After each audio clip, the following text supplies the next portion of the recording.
English version. So my sister decided it'd be a great idea to wear my wedding dress to a Halloween party. I'm not talking about some cheap knockoff or a look-alike costume. I mean my actual physical dress. The exact one I'd carefully zipped up in a garment bag and tucked way in the back of the hall closet. It was still wrapped in that special tissue paper, carrying a faint scent of the bridal shop where I actually broke down and cried when I first tried it on. And get this, she didn't just put the thing on. She did a full-blown photo shoot. We're talking 47 pictures, complete with different angles, heavily edited filters, and those over-the-top dramatic captions. In one shot, she's posted up on some random stranger's porch, rocking fake blood on her face and a hand on her hip, grinning like she's headlining a bridal magazine. Another picture shows her clutching a plastic pumpkin, glancing over her shoulder while her buddies hype her up in the comments, saying things like literal queen and best costume of the night. My own mother chimed in to call her stunning. My dad even typed out, "She pulls it off better." Honestly, I didn't shed a tear. I didn't fire off an angry text, and I sure didn't call anyone to yell. I just stayed completely silent. The next morning, right at 8:41 a.m., I was on the phone with my insurance agent.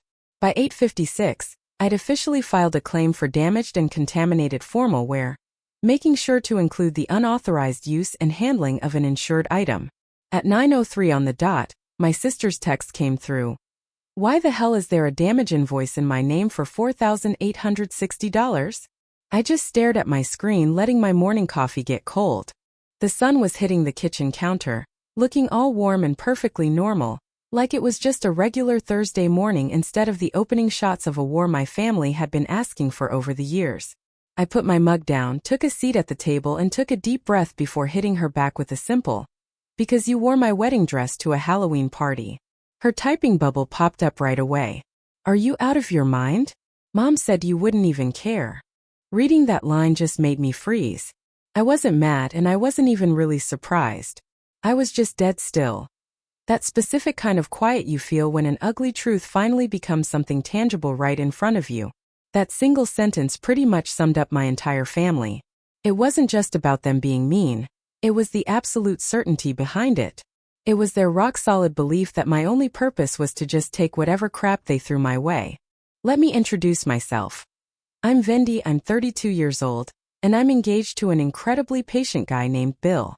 Before Bill met my folks, he actually thought people were just exaggerating when they talked about family baggage. I've got a small condo, I make my living as a project manager at an architecture firm, and I figured out way back how to play the role of the dependable guy. Then there's my sister Melinda. She's 29 and has spent practically her whole life acting like setting a boundary is a direct slap in her face. She's got that obvious kind of good looks that people tend to reward right out of the gate. Big eyes, a flashy smile, and a knack for turning on the charm whenever she needs a favor. Ever since we were kids, she'd break my stuff, borrow my things or lose them entirely, and somehow every single mess ended up with someone else telling her they were sorry. Most of the time that someone was me.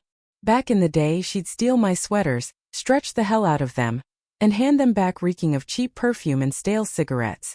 If I ever tried to call her out on it, my mom would just let out a heavy sigh and claim, "She only does it because she looks up to you." When we were in college, she took my very first car for a spin and managed to scrape the whole passenger side against a pole. My dad just chuckled and brushed it off with, "Hey, that's exactly what insurance is for." Or take the time she randomly announced my promotion at a family dinner by blurting out, "Well, it's not like Vendy has a real life, so thank God he has his job." Everybody around the table just laughed it off, while I sat there forcing a smile so I didn't ruin the damn pie. That was the dance we always did. Melinda did whatever the hell she felt like. My parents spun it to make it sound perfectly innocent, and I was expected to just swallow it and be the bigger person. Bill actually picked up on the whole dynamic before I ever admitted it to myself.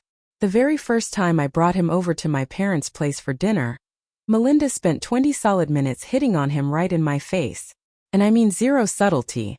She had her hand resting on his arm, kept leaning in way too close, laughing too hard at his jokes, and even asked him straight up if he was into spontaneous women.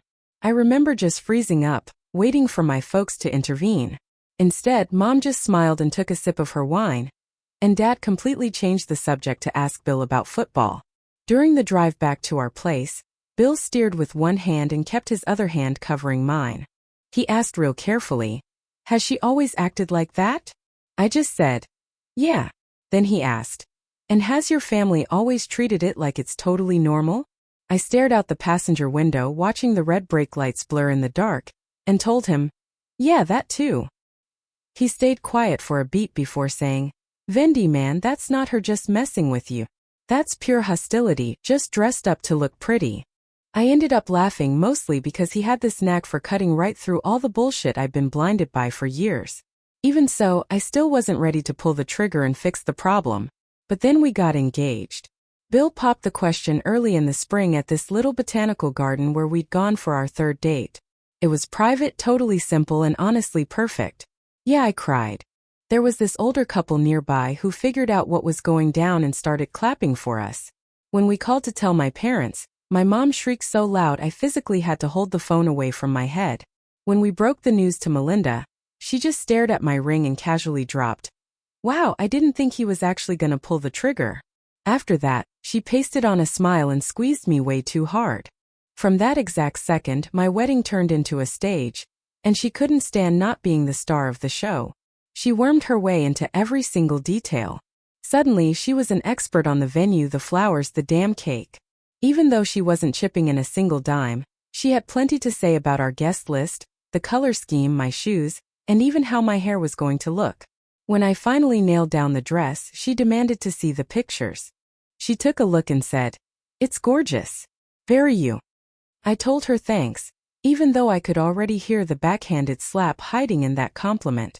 She tilted her head a bit and added, "I just mean it's very classic. Safe. Kind of serious, you know?" Sitting right next to me on the couch, Bill quietly muttered under his breath, "Unlike a burning clown car, which I'm guessing is more your speed." I cracked up so hard I almost dropped my phone on the floor. But the friction between us just kept ramping up. Melinda demanded to tag along to the final dress fitting, and I shut her down. Then she tried to post pictures of the dress before I even had the chance, and I hit her with a hard no. Next, she wanted to borrow my veil for some styled photo shoot with an internet makeup artist friend of hers. Again, I told her absolutely not. She busted out a pout and threw back, "You're getting so controlling about weddings." I just looked at her across my mom's kitchen, the sunlight bouncing off her gold earrings, and thought to myself, "You're saying weddings plural like I'm planning to do this more than once." Naturally, Mom jumped right in to run interference. "He's just stressed out, Vendy. Don't be so sharp with her." Sharp. That was always their go-to word for me whenever I refused to just roll over and play dead. About a month before Halloween hit, Bill and I made the call to postpone the wedding. We didn't cancel it, just pushed it back. Our building had a massive water leak that led to a bunch of expensive repairs, forcing us to shuffle our budget around, and right after that, Bill's mom had to go in for surgery. None of it was world-ending, just life deciding to hit us all at once. We figured we'd shift the big day to late spring so we could actually catch our breath. It was a bummer, sure, but mostly I was just relieved. I carefully packed my dress back into its garment bag, making sure the lace was covered in tissue paper, zipped it all up, and stashed it in the hall closet. A couple of weeks later, Melinda swung by the place to drop off some soup. She gave me a hug, mentioned that pushing the date back was probably for the best, and then just aimlessly wandered around my condo. She always had this nervous energy, running her hands over my stuff while she kept talking. At one point, I caught her eyeing the hallway. Man, I really should have known right then. Hell, I always should have known. When Halloween actually rolled around, Bill and I decided to just lay low at home. We ordered some takeout, lit a couple of candles, and threw on some classic horror flicks. I heard my phone buzzing around midnight, but I completely ignored it. When I woke up the next morning, my screen was lit up with 17 notifications. The very first message was from an old buddy from college saying, "Dude, please tell me that's not your actual wedding dress." The second message was a screenshot, and the third was a direct link to Melinda's post. The second I clicked on that link, my stomach dropped so hard I felt sick.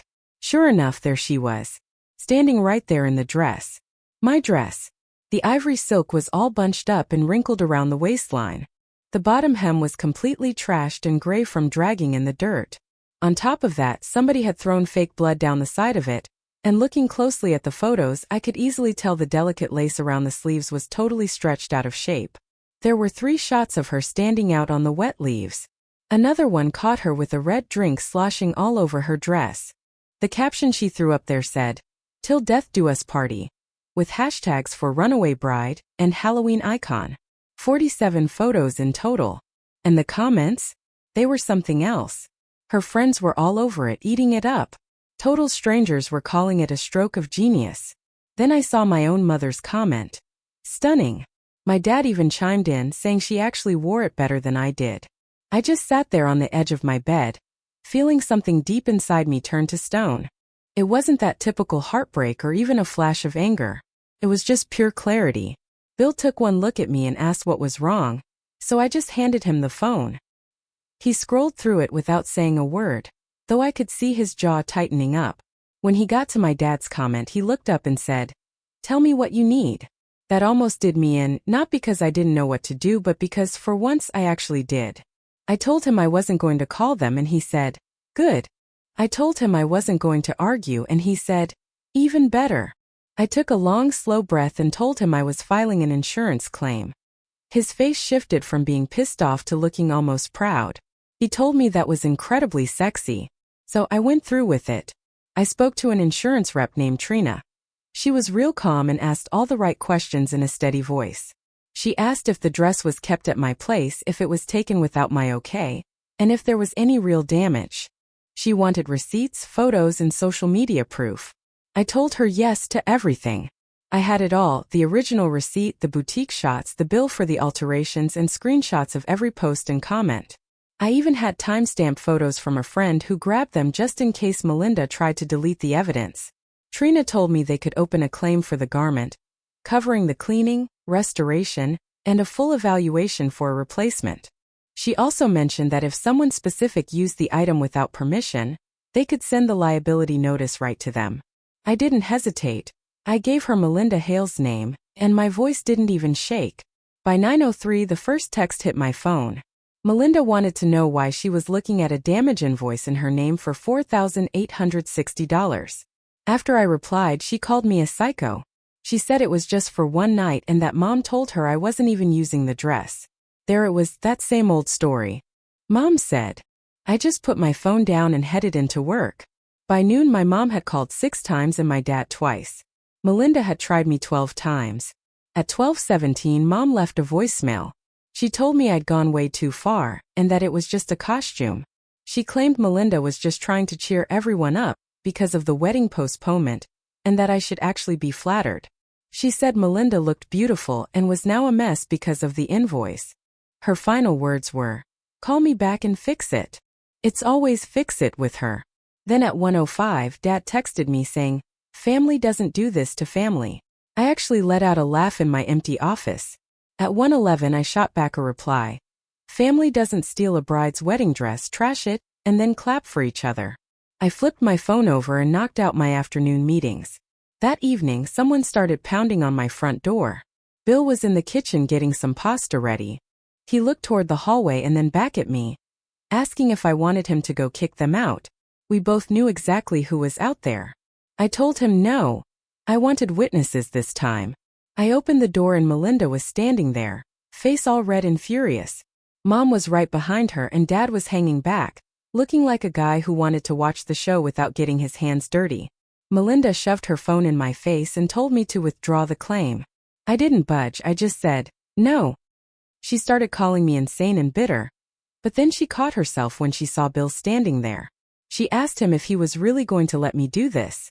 Bill just folded his arms and told her he wasn't letting me do anything, that I'm a grown woman and she ought to try being one herself. Mom gasped and told Bill he was being disrespectful. He shot back that stealing a wedding dress is pretty disrespectful too. Mom turned to me, her eyes already starting to well up. She couldn't believe I'd file a financial claim against my own sister. I told her I filed a claim for my damaged property. That's when Dad finally spoke up, calling the bill outrageous. I looked him dead in the eye and told him the dress actually cost more than that after the alterations. He just blinked, looking genuinely shocked. None of them had ever bothered to ask. Things just always looked nice around me. And they just assumed beauty didn't cost a dime if it belonged to me. Melinda threw her hands up and yelled that it wasn't even damaged, just that it needed a cleaning. I laid it out for her. There was dirt ground into the hem, the lace was stretched out, there were makeup stains, booze stains, and some kind of synthetic dye all over it. I told her I'd already had it assessed, which was the truth. During my lunch break, I'd sent the photos to my alteration lady, and she responded with pure professional horror and a rough estimate. Melinda looked at me, stunned that I'd moved that fast. Mom looked heartbroken and asked how I could move so quickly. I told her they all moved faster. They ruined my dress in a single night and were congratulating each other before breakfast. The silence that followed was heavy. Then Melinda let out this high, nasty laugh. She told me I was only doing this because Dad said she wore the dress better. But she was wrong. That's the mistake she always makes, thinking the insult is what hurts the most. That's how she lives her life. Everything is about the surface, the ego, and getting a round of applause. I asked her quietly if she really thought this was about that. She just rolled her eyes and told me I've always been jealous of her. Bill muttered that her ego should be studied.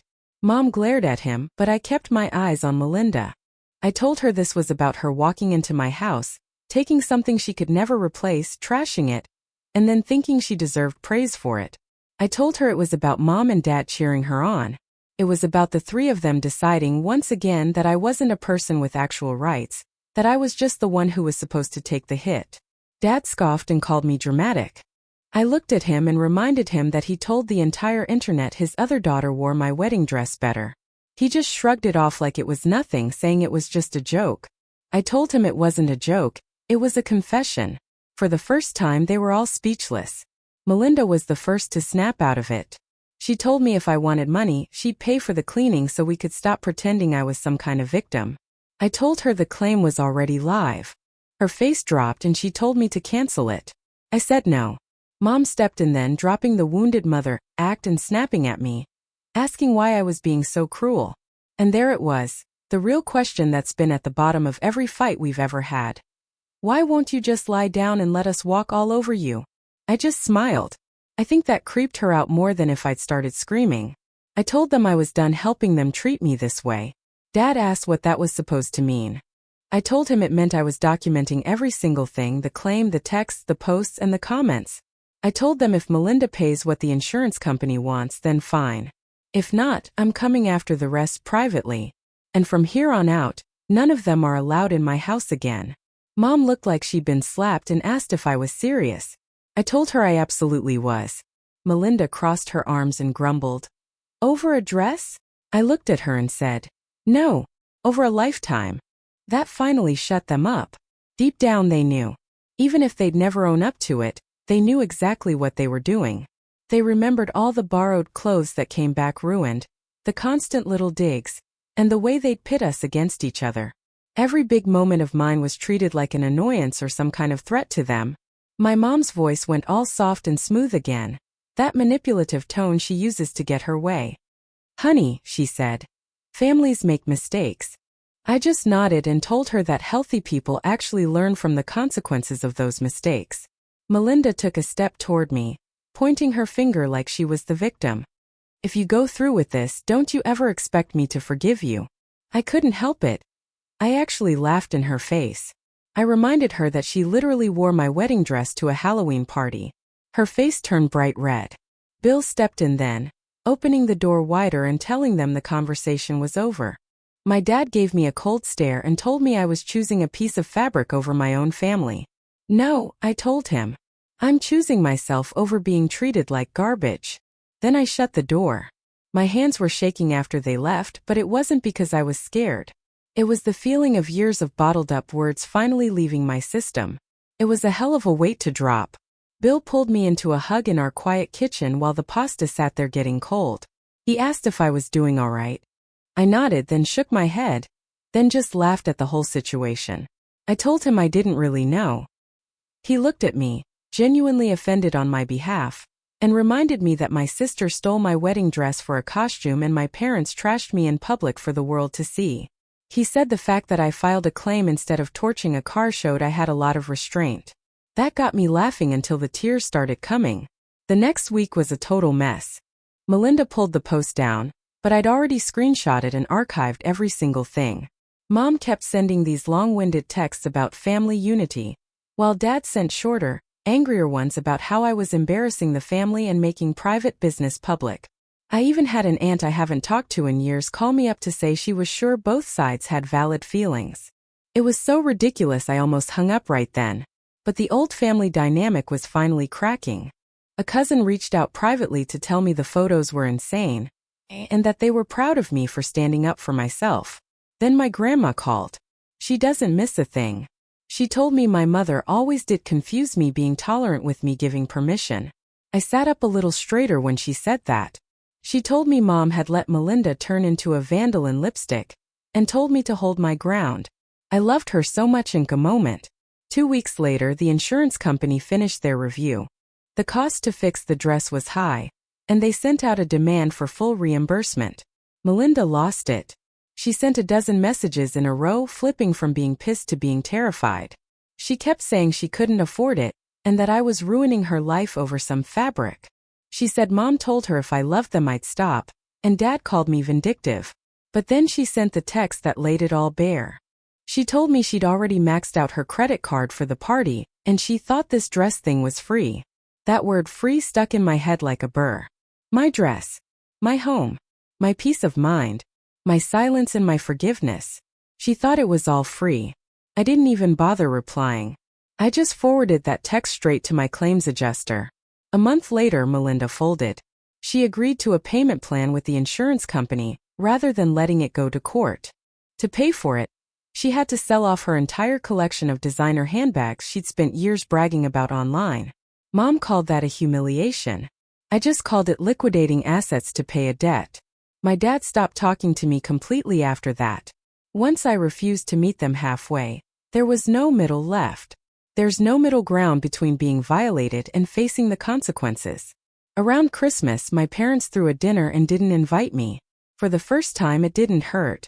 Bill and I stayed home, roasted a chicken, lit some candles, and played some jazz. We swapped gifts, called his mom, and watched the snow fall over the city. At one point, he looked at me and said I seemed lighter. He was right. Losing the fantasy of having a perfect family was tough, but carrying that burden around had been a lot harder. In January, I took the dress to a specialist. Parts of it were salvageable, but a lot of it wasn't.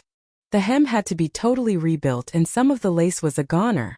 The stains were mostly gone, but you could still see the ghosts of them. The consultant was real sweet.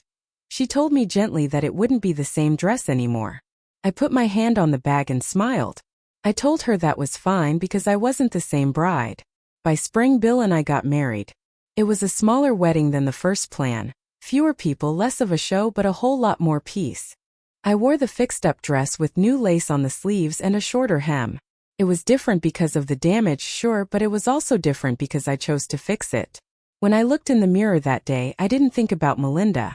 I thought about the fact that I survived. After the ceremony, my phone buzzed. I saw a number I didn't know, and for a split second I thought maybe it was Mom. It wasn't. It was an old friend of Melinda's named Tessa. I'd only met her a couple of times. She told me she knew we weren't close, but she wanted me to know that what my sister did was low. And a lot of people felt the same way. She said Melinda was telling everyone I was overreacting, but that I'd actually handled it better than anyone thought possible. She finished by wishing me a happy wedding. I read that message twice and put my phone away. Bill came up behind me and asked if it was good news. I just nodded. I told him it was just confirmation. Confirmation of what? I looked out at the lights of our reception and felt his hand in mine. I told him it was confirmation that I wasn't wrong. That was the big lesson in all of this. It wasn't that revenge feels good, though holding someone accountable is pretty satisfying. It wasn't that family eventually comes around, because sometimes they just don't. And it wasn't even that setting boundaries fixes everything, because it doesn't. It's that the second you stop volunteering to be a doormat, the people who were stepping on you are going to call you cruel. Let them. They were going to find something to complain about anyway. My sister wore my wedding dress to a party. My mom gave her a thumbs up. My dad said she looked better in it than I did. I didn't say a word to them. I just made one phone call, and for the first time in my life, the bill for the damage went to the person who actually caused it.